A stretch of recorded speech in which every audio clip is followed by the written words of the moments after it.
22대 총선이 치러지는 2024년 새해를 맞아 신동아가 대한민국 주권자이자 유권자인 국민의 이해와 판단을 돕기 위해 특별 대담을 마련했습니다.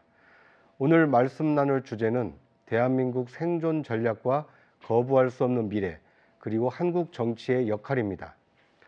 말씀 손님 두 분을 모셨습니다. 미국 워싱턴 DC 조지 워싱턴 대학교에서 방문연구원으로 대한민국 생존 전략을 연구하신 후 책 대한민국 생존 전략을 펴내신 이낙연 전 더불어민주당 대표님 오셨습니다. 어서 오십시오. 네, 안녕하세요. 보수 진영 개혁 최선봉에 섰다가 최근 국민의힘을 탈당하고 개혁신당 창당에 나선 거부할 수 없는 미래의 저자 이준석 전 국민의힘 대표님 모셨습니다. 어서 오세요. 네, 안녕하세요. 네, 두 분께서는 2024년 새해 어떤 소망을 갖고 계신가요? 이낙연 대표님께서 먼저 말씀해 주시겠어요? 네, 우선 국민들이 살림 걱정 좀 덜하고 국가도 세계도 평화를 회복했으면 좋겠습니다. 그러자면 우선 국가, 대한민국 정부와 정치가 제 역할을 다하는 그런 새해가 되길 바랍니다.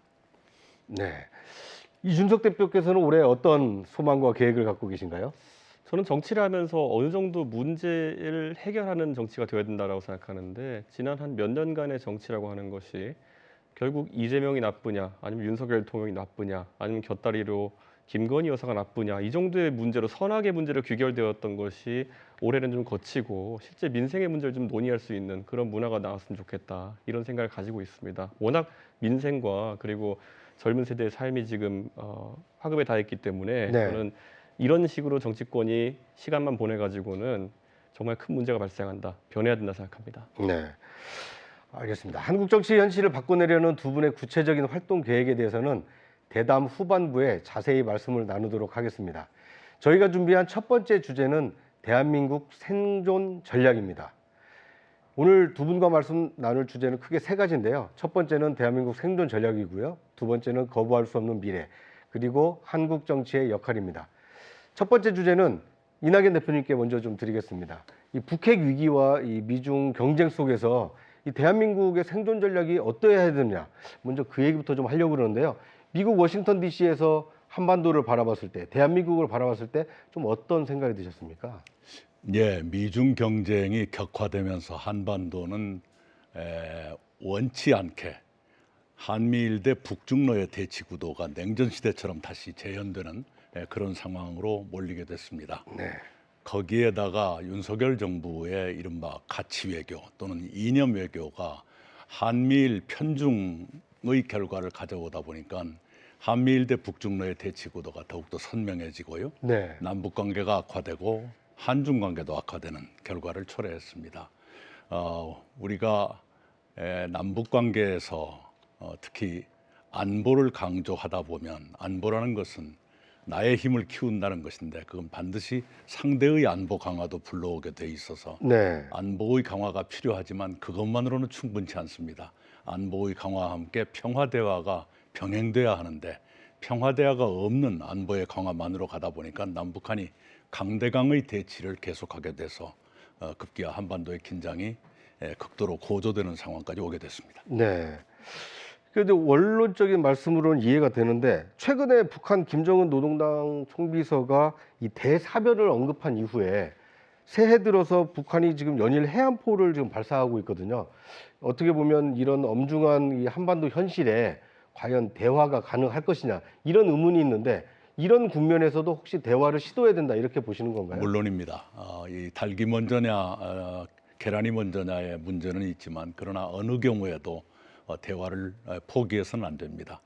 윤석열 정부 출범 이후에 대화를 사실상 포기하고 북한을 매우 압박하는 그런 정책을 폈는데, 그것이 북한을 더욱 자극하게 됐고, 아까 말씀드린 대로 한반도가 한미일 대 북중러의 대치 구도로 가게 되면 북한의 입장에서는 중국과 러시아라는 뒷배가 튼튼하게 버티는 결과가 됩니다. 네. 특히나 이제 중국의 국력이 강해지고 러시아도 점점 중국과 밀착하면서 미국의 통제가 먹히지 않는 상태로 가게 되기 때문에 네. 북한으로서는 과거처럼 미국에 매달릴 필요가 없게 되는, 중국과 러시아를 믿고 무장의 강화, 핵무장의 강화라든가 또는 도발이라든가 이걸 해도 된다고 믿게 되는 그런 상황으로 가게 됩니다. 네. 지금의 한반도 긴장은 바로 그런 결과의 반영이다 이렇게 보입니다. 네.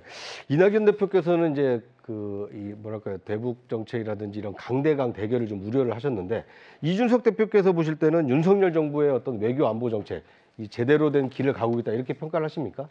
저는 우선 기본적으로 보수주의적인 사람이기 때문에 한미일 간의 협력 강화라고 하는 대전제에는 동의를 합니다. 네. 그런데 지금까지 보여진 모습에서는 윤석열 정부의 한미일 안보 협력 강화에 따른 미국과 일본의 전향적인 어떤 변화가 나온다고 국민들이 체감하기 어려운 지점이 있습니다. 네. 과거 같으면은 한국이 미국의 안보 이익에 동참했을 경우에 경제적 이익에 대해 가지고는 미국이 한국 측 편의를 많이 봐주는 그런 문화가 있었기 때문에 많은 국민들이 그 방향을 지지했다면은 네. 지금 시점에서는 한국이 미국의 안보 이익과 경제적 공동체에도 같이 참여해서 사실 아까 총리님 말씀하신 것처럼 북중러와의 대립구도가 강화될 수 있는 상황임에도 불구하고 지난 대통령의 방미나 이런 걸 보면은 의전은 극진하게 받았지만은 실리에 해당하는 전기차 배터리 문제라든지 반도체 문제 등에 있어가지고는 어느 양보를 얻어내는 것이 보이지 않기 때문에 네. 국민들이 과연 우리도 지금의 안보 전략을 경제 전략을 가져갈 수 있겠느냐라는 의구심을 조금씩 쌓아가고 있는 상황이다. 네. 그렇기 때문에 윤석열 정부도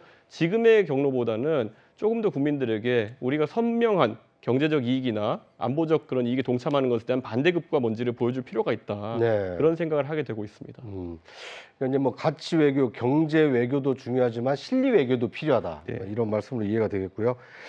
그 윤석열 정부 들어서는 이 북핵 억제를 위해서 한미일 삼국 협력을 지금 강화를 하고 있거든요.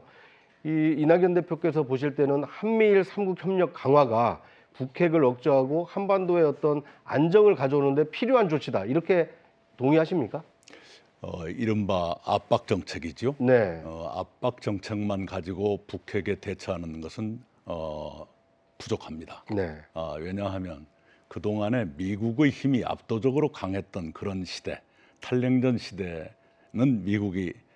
시대에도 미국의 대북 압박, 봉쇄 일변도의 정책이 오히려 북한의 핵무장 강화라는 결과를 가져왔는데, 지금은 미국이 그렇게 압도적으로 강한 시대도 아니고요. 네. 중국이 상대적으로 많이 미국의 턱 밑까지 쫓아온 시대이기 때문에 한미일 삼국 간의 연대를 통한 대북 압박 정책만 가지고 북핵 문제를 해결할 수는 없습니다. 지금이야말로 대화를 통해서 1990 몇 년이었습니까?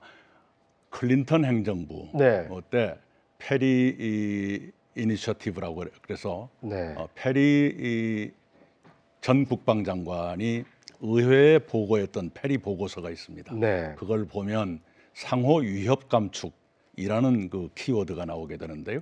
지금이야말로 상호 위협 감축의 입장에서 북핵 문제에 대처하는 대화를 다시 시작할 필요가 있다 이렇게 생각합니다. 왜냐하면 북한이 핵을 가지기 전의 대북 정책과 네. 이미 핵을 가진 뒤의 대북 정책은 달라질 수밖에 없는 것인데, 이미 핵을 북한이 가졌다고 본다면 이제는 그것을 인정하면서 상호 위협 감축, Mutual Threat Reduction이라고 그럽니다. 네. 그런 전략으로 서로 임하는 것이 좋겠다 이렇게 생각합니다. 네. 지금 이낙연 대표께서는 이제 압박 정책뿐만 아니라 이제 대화를 통한 어떤 문제 해결 이런 접근 방식을 말씀을 해주셨는데, 그런데 북한이 최근 대한민국은 통일 대상이 아니라 이 적대 국가다 이렇게 천명을 했거든요. 북한이 이렇게 강경한 입장을 나오고 있는 상황에서도 북한과의 어떤 대화를 통한 압박 아닌 대화를 통한 어떤 문제 해결 가능하다고 보십니까?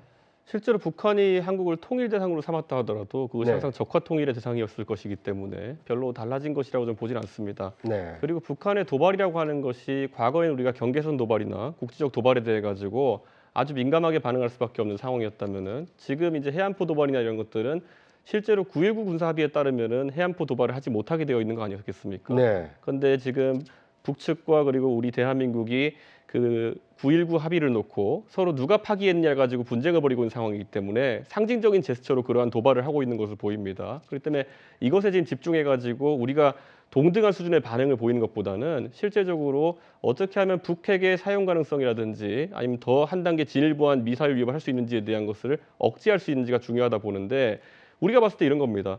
최근에 우크라이나 분쟁이라는 것이 사실 수천 킬로미터 떨어진 곳에서 벌어지고 있었지만은 그것의 파급 효과가 뭐겠습니까?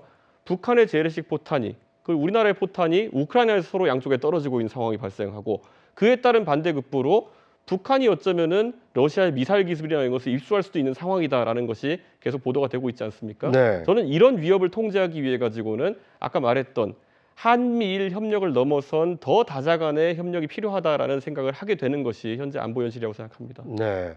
그 두 분 말씀을 듣다 보니까 지금 윤석열 정부가 한미일 협력을 강화해서 북핵을 억제하는 것만 가지고는 이 한반도 문제를 해결하기 좀 어렵다. 이런 공통 인식을 좀 가지고 있는 것 같습니다. 그런데 이제 한 가지 의문이 드는 것이요. 북한의 어떤 핵 무장이라는 것은 대한민국에게는 실존적 위협 아닙니까? 이 북한 핵을 어떻게든지 제어할 수 있는 힘을 우리가 가져야만이 뭐 대화가 됐건 외교적인 노력도 가능한 거 아니냐. 이제 이런 의문이 들거든요. 이 대표께서는 지금 상황에서도 대화 또는 평화적인 어떤 교섭 이것이 가능하다고 보시는 건가요? 당연히 그렇습니다. 당연히 그렇습니다. 북한이 핵무력 완성을 선언했던 것이 2017년입니다. 그리고 핵 실험을 시작한 게 2006년인데요. 네. 그 기간에도 우리는 대화를 했고 남북 정상회담도 했습니다. 그래서 지금이라고 못할 것은 없다라고 보고요. 그다음에 북한이 우리를 적대 국가라고 했다고 놀라고 있는데 또 우리 또한 그 이전에 이미 북한을 주적이라고 몇 번이나 했지 않습니까? 네. 그런 점에서는 이런 식의 대응은 반드시 상대방의 똑같은 반응을 유발하게 돼 있다. 도발은 도발을 부르고 안보는 안보를 부르게 돼 있습니다. 그래서 네. 안보 강화는 좋지만 반드시 평화 대화가 병행돼야 한다는 걸 항상 잊지 않았으면 좋겠고요. 네. 지금이라고 해서 대화를 포기하면 안 됩니다. 오히려 지금이라도 대화를 시작하고 북한이 받아들일 만한 제안을 해서 대화의 장으로 유도하는 것이 필요할 것이다. 이렇게 생각합니다. 네. 이낙연 대표께서는 지금이라도 대화를 해야 된다라고 말씀하셨는데 이준석 대표께서는 동의하십니까? 보수 진영에서는 확실히 상호주의적 관점을 유지하고 있기 때문에 네. 북한의 태도 변화를 항상 전제로 해야 된다라고 이야기합니다. 그렇기 때문에 최근에 도발 국면에서 아까 말했던 국지적 경계선 도발이 계속되는 상황 속에서는 네. 대화가 어려울 수도 있습니다. 하지만 우리가 누구나 알듯이 지금 우리가 아무리 대한민국에서 참수 작전을 천명하고 북한 급변 사태를 천명한다 하더라도 그것은 가상 시나리오일 뿐 현재 당면한 위협 속에서 아까 말했던 위협이 고조되는 걸 막기 위해 가지고 미사일 기술을 완성하는 것을 어떻게 통제하느냐 네. 이런 것들은 북한뿐만 아니라 다자간의 대화가 굉장히 중요한 역할을 하고 있습니다. 그래서 저는 그런 것들을 포기하면 안 된다라는 원칙적인 그런 동의는 있어야 된다. 네. 이런 생각을 하고 있습니다. 알겠습니다. 그러시고요. 우리 윤석열 대통령 스스로가 힘에 의한 평화를 강조하는데 이건 좀 생각해 볼 그 대목이 있어요. 네. 힘에 의한 평화는 냉전이 붕괴되기 직전 레건 대통령이 했던 말입니다. 네. 그 당시에는 미국의 힘이 압도적으로 강하고 소련은 붕괴 직전이었기 때문에 그때는 힘에 의한 평화라는 말이 충분히 통용되는데 네. 지금 한반도 상황이나 4강의 이렇게 군사력 또는 외교력을 총괄해서 본다면 힘에 의한 평화라는 말은 일부의 진리는 있지만 전체 문제를 해결하는 데는 도움이 안 되는 그런 발상이다. 네. 힘에 의한 평화도 있지만 반드시 평화 대화가 뒷받침되는 병행되는 그런 노력이 있지 않고는 평화는 오지 않는다. 이런 말씀을 드리겠습니다. 저는 그리고 실질적으로 아까 한미일 협력 관계에 있어가지고 네. 우리가 한미일 협력을 한다고 했을 때 미국과 일본은 경계 안테나를 대부분 중국 쪽으로 세우고 있습니다. 네. 그런데 우리 대한민국 국민들은 북한에 대한 한미일 공조를 바라는 것이거든요. 네. 그렇다면 저는 적어도 이 한미일 삼각 협력 체계 속에서 우리 정부가 할 말은 해서 얻어낼 것은 얻어내야 된다고 생각합니다. 예를 들어 아까 북한 핵무력의 완성을 이야기한 뒤에는 그것의 투사체에 대해 가지고 북한이 계속 여러 가지 시도를 하고 있는 걸로 보이거든요. 네. 결국엔 탄도미사일도 그렇고 소위 SLBM이라는 것도 우리 국민들이 아셔야 될 것이 SLBM이라는 것이 아주 완성된 단계로 투입되게 되면은 미사일을 남해안으로 잠수함 끌고 와 쏠 수도 있는 겁니다.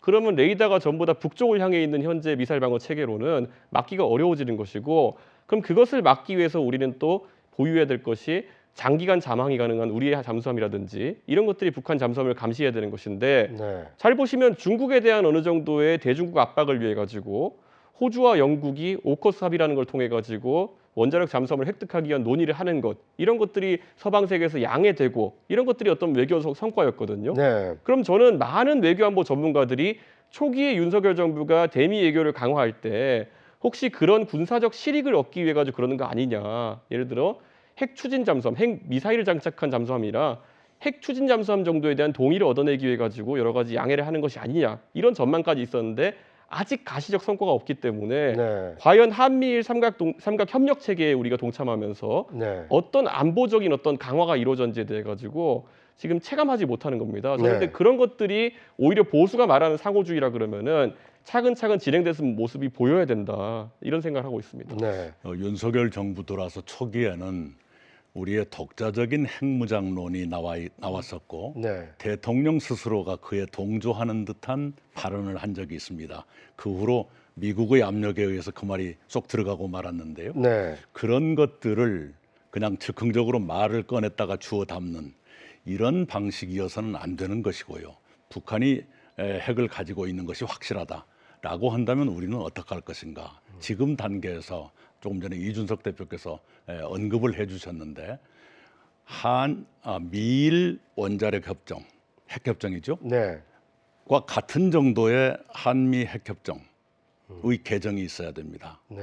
아까 핵추진 잠수함이라든가 또는 재처리, 플루토늄 재처리 문제에 대해서 일본과 한국은 서로 다르거든요. 네. 이해관계가 좀 다르죠. 이해관계도 다르고 그 규정이 다릅니다. 양해하는 정도. 한국이 할 수 있는 것과 일본한테 허용되는 것이 차이가 있어요. 그러면 지금 단계에서 우리가 당장 핵무장까지는 미국이 동의하지 않는다면 일본 수준의 어떤 것은 인정해라 하는 정도의 협정 개정 문제는 추진할 때가 됐다 이렇게 네. 생각을 합니다. 그러니까 한미일 삼국 협력을 강화를 하되 내실을 기하기 위한 그렇습니다. 이게 내용을 좀 채워나갈 필요가 있다. 네네네. 네, 이 부분에 대해서는 두 분의 컨센서스가 좀 이루어진 것 같습니다. 당연합니다. 네, 알겠습니다. 지금 그 한반도의 이 대한민국의 생존 전략에 대해서 말씀을 나누고 있는데요.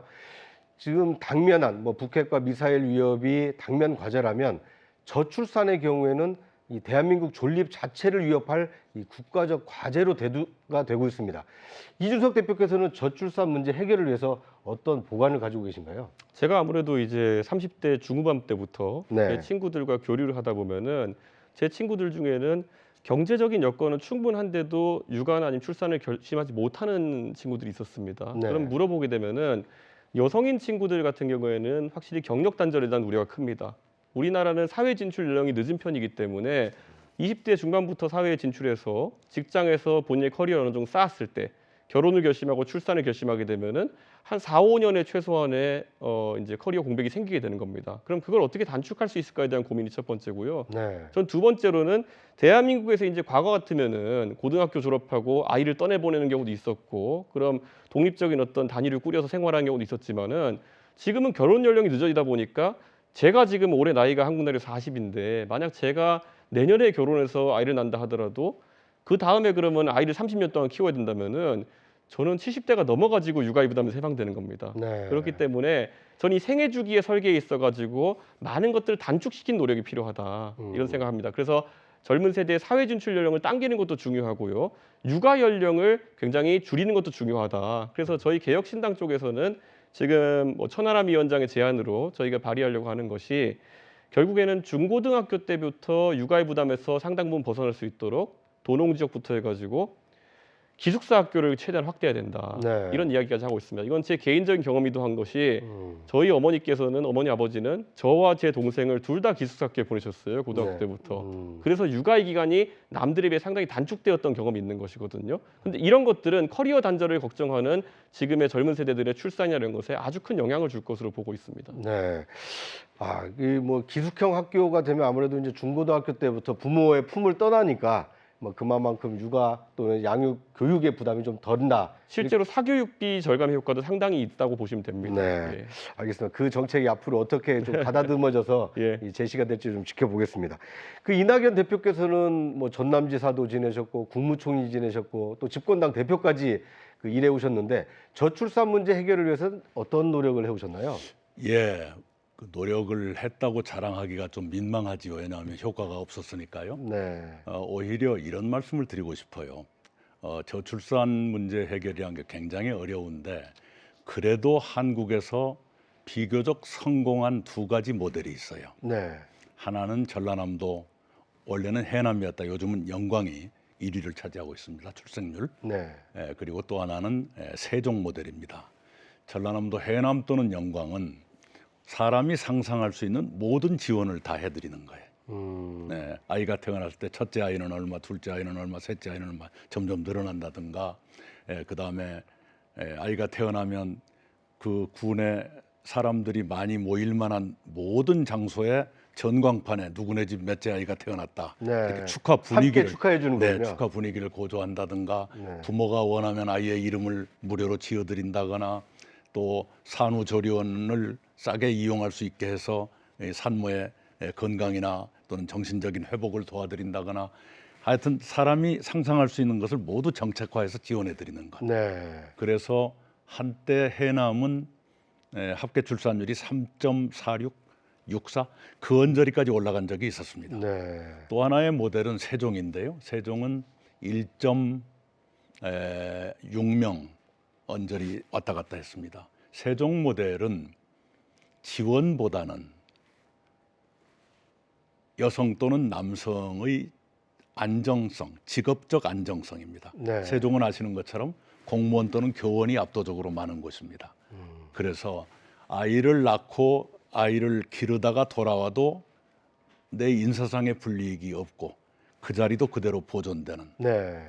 아까 이준석 대표가 말씀하신 경력 단절 요인이 되지 않게 해버리는, 출산이나 육아가 경력 단절의 요인이 되지 않게 하는 정도의 그런 구조거든요. 네. 단지 그것이 이렇게 확대돼야 되는데 세종의 경우는 공무원도 교원도 공공부문이기 때문에 네. 그것이 비교적 용이하지만 민간 부문까지 그걸 확대하려면 돈이 많이 들고 지원이 필요할 거예요. 네. 그런 고민을 좀 해볼 필요가 있다 이렇게 생각합니다. 네. 프랑스라든가 일본에서 상대적으로 저출생 문제를 이렇게 극복하는데 약간 성공한 데가 있어요. 대체로 여성의 지위 향상, 성평등, 네. 그리고 직업적 안정 이런 것들이 따라주었습니다. 네. 우리가 이제는 산업화 시대로 들어갔기 때문에 영광 해남 모델보다는 세종 모델을 좀 더 확대해가는 그런 노력을 할 필요가 있다고 생각합니다. 알겠습니다. 그 좋은 모델이 전국적으로 확산이 돼서 저출산이 좀 극복되는 계기가 됐으면 하는 바람이고요. 이준석 대표께서는 아직 미혼이신데 네. 이 솔선수범하셔서 결혼하셔서 자녀를 여러 출생하는 이 노블리스 오블리제를 실천하실 계획은 아직 없으세요? 아마 이게 반농담의 질문이기 때문에 저도 반농담으로 답하자면은 제가 네. 정치하면서 보수 진영에 몸담았는데 보수 진영의 대통령들을 보니까 보통 결혼 안 하신 분이나 결혼 늦게 하신 분들이 되더라고요. 그래가지고 뭐 사실 그게 제 정치적인 의미보다는 저도 당연히 결혼하고 자녀를 낳고 싶은 생각을 갖고 있습니다.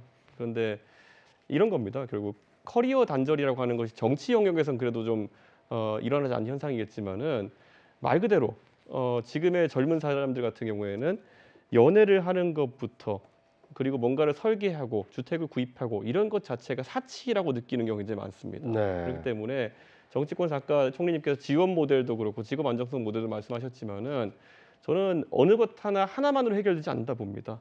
복합적으로 모든 단계에서 안정성을 느낄 수 있도록 지원을 해야 된다 이런 생각 갖고 있습니다. 네. 앞으로 이 이준석 대표께서 펼쳐보실 이제 개혁 신당에서 예. 이 저출산 문제 해결을 위해서 얼마나 실효성 있는 이 공약을 내세울지 네. 한번 좀 지켜보도록 하겠습니다.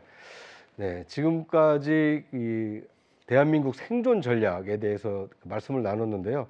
대한민국은 이 한반도의 어떤 지정학적 위기뿐만 아니라 저출산이라는 이 대내적인 이 쌍방향 위협에 지금 노출이 되어 있습니다. 이 두 분의 말씀처럼 좋은 역할 또는 새로운 어떤 기회를 찾아서 이 위기를 기회로 바꿔낼 수 있을지 좀 지켜보도록 하겠습니다.